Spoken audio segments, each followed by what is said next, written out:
മമ്മിയുടെ കുഞ്ഞു പോയി ഇന്നലെ എവിടെ പോയതായിരുന്നു? ഗേൾഫ്രണ്ടിനെ കാണാൻ പോയതായിരുന്നാ? നിനക്ക് എത്ര വയസ്സുണ്ട്? 1 വയസ്സ്. അവൾക്ക് എത്ര വയസ്സുണ്ട്? 5 വയസ്സ്. നിന്നേക്ക് 5 ഇരട്ടി പ്രായം. നീ സായിപ്പിൻ്റെ വീട്ടിൽ നിന്ന് വന്നതാ, അതുകൊണ്ട് സായിപ്പിൻ്റെ കൾച്ചർ ഫോളോ ചെയ്യുന്ന അതെനിക്ക് പ്രശ്നമൊന്നുമില്ല കേട്ടോ. പക്ഷെ നീ വലിയൊരു അപകടത്തിലേക്കാണ് പോകുന്നത്. Excuse me. ഇവിടെ ഈ ലോകം മുഴുവനും ഉള്ള മലയാളികളും ഇംഗ്ലീഷുകാരും ഫ്രഞ്ചുകാരും എല്ലാം പറ്റിക്കപ്പെട്ട ഒരു സംഭവം കേട്ടോ ഈ പ്രേമം കല്യാണം എന്നൊക്കെ പറയുന്നത്. അതുകൊണ്ട് നീ ഇതിനെക്കുറിച്ച് ആലോചിച്ചിട്ടൊരു തീരുമാനം എടുക്കണം. നിനക്ക് കല്യാണം കഴിക്കണം നിർബന്ധമാണ്. നീ ഒരു 70 വയസ്സാകുമ്പോൾ കല്യാണം കഴിച്ചോ, അതെനിക്കൊരു പ്രശ്നമില്ല. അതാ നല്ല പ്രായമാകുമ്പോൾ കല്യാണം കഴിക്കാൻ പോയി. 70 വയസ്സൊക്കെ നല്ല പ്രായമാണ്.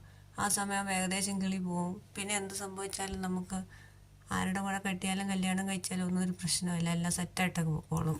നീ ഇതിനെക്കുറിച്ച് ഒന്നുകൂടെ ഒന്ന് ആലോചിക്കണം കേട്ടോ.